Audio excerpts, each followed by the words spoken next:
नमस्कार, बेधड़क खबर देखना शुरू कर चुके हैं आप। मैं हूं उत्कर्ष। मौसम काफ़ी सुहाना है और हम सीएम सिटी गोरखपुर में मौजूद हैं और गोरखपुर विश्वविद्यालय के जस्ट बाहर आप देखेंगे तो एक पंत पार्क दिखता है और पंत पार्क में खाने के लिए काफ़ी सारे यहाँ पे आप देखेंगे तो छोटे छोटे रेस्टोरेंट टाइप बने हुए हैं और यहाँ पे समोसा चाय गर्मा गर्म निकलता रहता है। तो समोसे चाय के साथ साथ हमने सोचा कि क्यों ना एक मुद्दे पे बात करें। मुद्दा बहुत ही इंपॉर्टेंट है। अब मुद्दा क्या है? मुद्दा है नेता प्रतिपक्ष के बारे में। आप सभी को पता चल ही गया होगा कि राहुल गांधी को लीडर ऑफ अपोजिशन यानी कि नेता प्रतिपक्ष बनाया गया है। अब इसी के बारे में, इसी मुद्दे के बारे में हम बात करेंगे। हमारे साथ कांग्रेस के छात्र नेता मौजूद हैं जिनका नाम योगेश प्रताप सिंह है और ये गोरखपुर विश्वविद्यालय में काफ़ी एक्टिव भी रहते हैं। तो अब हम बात करेंगे योगेश जी से कि आपके एनएसयूआई में, आप एनएसयूआई में हैं और कांग्रेस के राहुल गांधी जो कि इस समय नेता प्रतिपक्ष बना दिए गए हैं, तो इसके बारे में आपकी क्या राय है? देखिए, पहली बात तो आपके चैनल के माध्यम से हम राहुल जी को बधाई देना चाहेंगे क्योंकि 2004 से वो सक्रिय राजनीति में हैं। उनके पास मौका था, 4 में कांग्रेस की सरकार थी, 9 में कांग्रेस की सरकार थी। वो कैबिनेट में कोई भी पद ले सकते थे, इवन वो प्रधानमंत्री भी बन सकते थे, लेकिन उन्होंने अपने से वरिष्ठ जनों को मौका दिया और अभी तक वो किसी भी प्रकार के संवैधानिक पद पर नहीं थे। इसके पहले वो संसदीय पदों पर रहते थे। इस बार पहली बार उन्होंने अपने पूरे 20 साल राजनीतिक करियर में एक संवैधानिक पद को ग्रहण किया है और उन्होंने ग्रहण इसलिए किया है क्योंकि देश की जो आवाम है वो अपनी आवाज़ उनके अंदर देखती है। जिस प्रकार से उन्होंने लगातार भारत जोड़ो यात्रा करके, भारत जोड़ो न्याय यात्रा करके आम आवाम को सुना, उसके दुख दर्द को समझा और किसानों के लिए, छात्रों के लिए, महिलाओं के लिए, दलितों के लिए, शोषितों के लिए, वंचितों के लिए, हर समाज के हर वर्ग की उन्होंने जो आवाज़ उठाई है, तो मुझे निश्चित तौर पे लगता है कि विपक्ष की आवाज़ जनता की आवाज़ होती है और उस आवाज़ को सबसे अधिक मजबूती से पिछले 10, 15, 20 सालों में अगर कोई नेता उठा रहा है तो उसका नाम है राहुल गांधी और ये काफ़ी सही फैसला हुआ है। बता दूं अपने दर्शकों को कि विपक्ष का मजबूत होना काफ़ी आवश्यक होता है एक प्रजातांत्रिक देश में यानी डेमोक्रेटिक कंट्री में। अब मैं आपको ये भी बताते चलूं आखिर राहुल गांधी को अब क्या क्या मिलेगा। सबसे पहली चीज़ जो राहुल गांधी को मिलेगी वो उनकी सैलरी होगी, दूसरी होगी उनको ट्रैवल अलाउंस मिलेगा, एक सरकारी मकान और उनको बहुत सारी मेडिकल फैसिलिटीज़ मिलेंगी। लेकिन इसके अलावा अगर बात करें राहुल गांधी का अब संसद में क्या रोल होगा, मैं ये जानना चाहूँगा आपसे, संसद में राहुल गांधी का क्या रोल होगा? देखिए, जो एलओपी का जो पद होता है वो कैबिनेट मिनिस्टर के बराबर होता है। मतलब जो नेता होता है विपक्ष में होते हुए कैबिनेट मंत्री की हैसियत रखता है। वो अब राहुल गांधी जिस प्रकार से देश के भीतर ईडी सीबीआई का तांडव चलाया जा रहा था, अब ईडी सीबीआई में जो निर्णय लिए जाते हैं उसमें एक सलाह उनकी भी ली जाती है।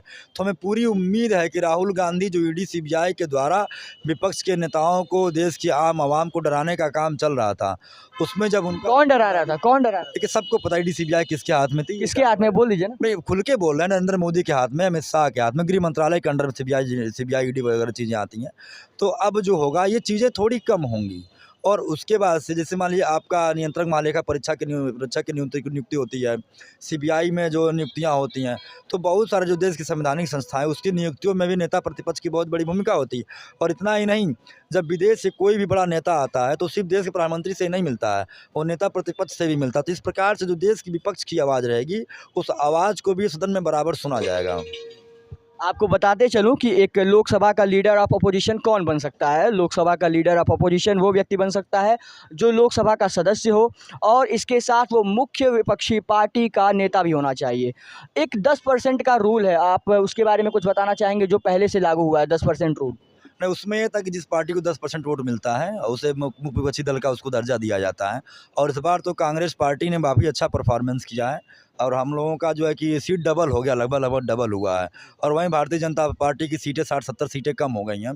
तो कहने के साफ दिखा रहा है कि आपने जिस प्रकार से ईडी, सीबीआई, इनकम टैक्स अधिकारियों सबका जो एक गठबंधन बना करके आपने चुनाव लड़ा। आप 38 दलों गठबंधन में थे ही, उसके साथ ही साथ जो आपका गठबंधन जो गुप्त गठबंधन आपका मीडिया के साथ था, ईडी सीबीआई के साथ था, अधिकारियों के साथ था, उन सबको मिलाने के बावजूद, पैसे के जोड़ तोड़ के बावजूद आप पूर्ण बहुमत नहीं प्राप्त कर सके। तो ये कहीं न कहीं दिखा रहा है कि जो जनता का रुझान है वो राहुल गांधी की तरफ तेज़ी से बढ़ रहा है और उसी को ध्यान में रखते हुए इंडिया गठबंधन के सारे नेताओं ने, सारे सांसदों ने यह तय किया कि लीडर ऑफ अपोजिशन का जो पद होता है वो राहुल गांधी को दिया जाना चाहिए। राहुल गांधी अपना आवाज़ उठा पाएंगे संसद में अब?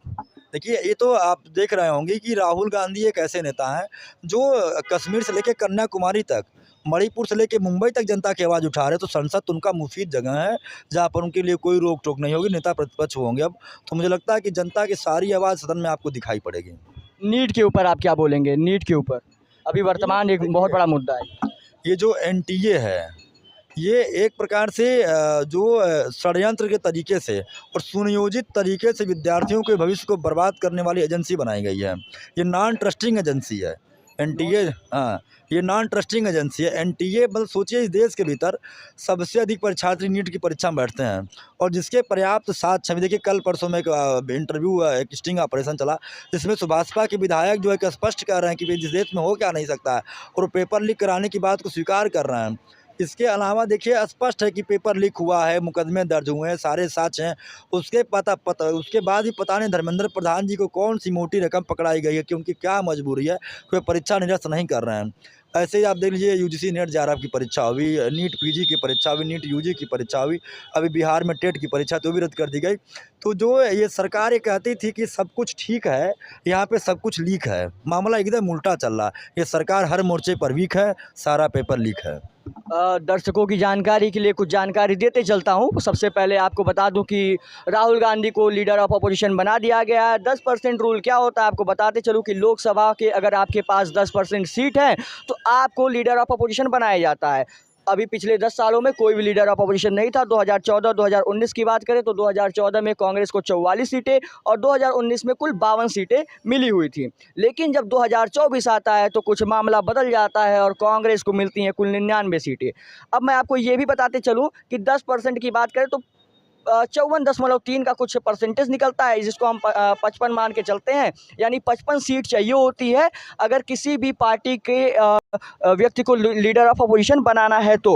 अब मैं आपको बता देता हूँ 2 रिस्पॉन्सिबिलिटीज़ जो कि लीडर ऑफ अपोजिशन की होती है। पहली रिस्पॉन्सिबिलिटी जो उनकी संसदीय जिम्मेदारी होती है वो उनको भी निभाना होता है। दूसरा, एक अपॉइंटमेंट से लेकर जिम्मेदारी होती है, जैसे कि सीबीआई के डायरेक्टर को नियुक्त करना हुआ तब भी लीडर ऑफ अपोजिशन उस कमेटी में रहते हैं जिसमें सीबीआई के डायरेक्टर को नियुक्त किया जाता है। मुख्य चुनाव आयोग की जो कमेटी होती है उसमें भी लीडर ऑफ अपोजिशन होते हैं।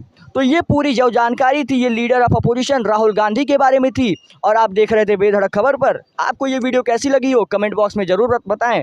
और अगर आप हमें फेसबुक पे देख रहे हैं तो धीरे से हमारे फेसबुक पेज को फॉलो कर लीजिए। और अगर आप हमें यूट्यूब पे देख रहे हैं तो वहाँ पे एक लाल कलर का सब्सक्राइब का बटन होगा, उसको दबा दीजिएगा और वहाँ पे भी कमेंट बॉक्स होता है, अपनी राय ज़रूर दीजिएगा। धन्यवाद।